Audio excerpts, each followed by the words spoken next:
জয় জয়। তো সেই গাইজ আপোনালোকে কেনেকুৱা আছে আশা কৰিছোঁ বহুতে ভালে আছে।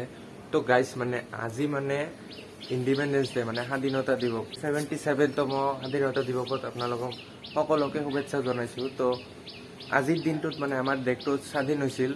তো আজি ক'ত ক'ত স্বাধীনতা দিৱস পালন কৰা হয় তো আপোনালোকক সকলোৱে দেখাম। তো ভিডিঅ'টোৰ লগতে থাকিব, ভিডিঅ'টো স্কিপ নকৰিব। তো বলক তেনেহ'লে আমি যাওঁ। তো মই বৰ্তমান আমাৰ 2 নম্বৰ কলনীৰ মন্দিৰ প্ৰাংগণৰ ওচৰত উপস্থিত হৈছোঁ। তো অলপ সময় পিছতে ইয়াতে পতাকা উত্তোলন কৰা হ'ব। তো বৰ্তমান ৰেডি কৰি আছে সকলো, চাইছে আপোনালোকে। তো কিছু সময় পিছতে ইয়াতে পতাকাটো উত্তোলন কৰা হ'ব। তো এতিয়া আমাৰ পতাকা উত্তোলনটো হৈ গ'ল আৰু এতিয়া আমি সকলোৱে বলক ৰাষ্ট্ৰীয় সংগীত গাওঁ।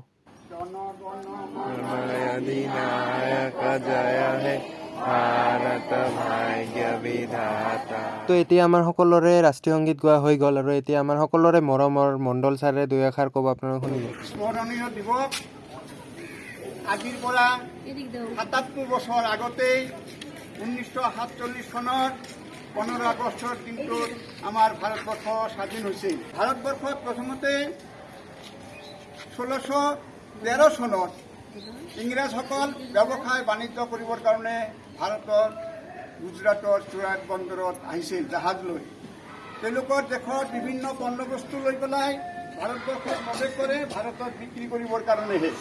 পিছতে তেওঁলোকে ইষ্ট ইণ্ডিয়া কোম্পানী বুলি এটা কোম্পানী গঠন কৰি সেই জাহাজেৰে পৰ্তুগাল হৈ আমাৰ কলিকাতাত আহে। আৰু বৰ্তমান মই আহিলোঁ হুংগুৰ ফিল্ডত আৰু ইয়াতে দেখিছে আপোনালোকে মানে NCC চলি আছে। মানে সকলো স্কুল কলেজৰ পৰা ইয়াতে NCC কৰিব আহিছে। তো ভাল লাগে গাইজ চাবলৈ। আৰু বৰ্তমান মই আহিছোঁ মানে আমাৰ বৰপুখুৰী পাৰ্কত। তো এইখিনি ঠাই মানে ধুনীয়া কৰি সজাইছে মানে ইণ্ডিপেণ্ডেন্স ডে উপলক্ষে। আৰু আপোনালোকক দেখাই আছোঁ, ভিডিঅ'টো চাব। তো বৰপুখুৰীতে মই বৰ্তমান আহিছোঁ। তো বৰপুখুৰীটো আপোনালোকক দেখাই আছোঁ। তো এইটোৱে বৰপুখুৰী পাৰ্ক বনাইছে, চাওক কি ধুনীয়া কৰি। ভাল লাগিছে গাইজ, বহুত ভাল লাগিছে চাবলৈ। ইণ্ডিয়া ডাঙৰ কৰি লিখি দিছে চাওক। আৰু ইয়াতে গাইজ বহুতে ফটো উঠি আছে। তো ভাল লাগে কিবা এটা গাইজ। আৰু এইফালে আজাদী কা অমৃত মহোৎসৱ কি ধুনীয়া কৰি বনাইছে চাওক।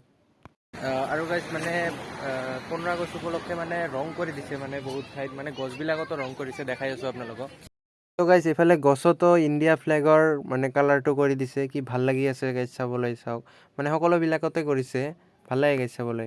গাইজ আপোনালোকে দেখিলে, মই আপোনালোকক দেখালোঁ। তো সকলো ঠাইততো যোৱা নাই, মানে যিখিনি পাৰিছোঁ আপোনালোকক দেখাইছোঁ ক'ত ক'ত মানে পতাকা উত্তোলন কৰিছে। যদি ভিডিঅ'টো ভাল লাগে লাইক কমেণ্ট শ্বেয়াৰ কৰিব আৰু এটা ছাবস্ক্ৰাইব কৰি দি যাব গাইজ। দেখা পাব আপোনাৰ নতুন ভিডিঅ'ত। ভালে থাকিব, বাই গাইজ।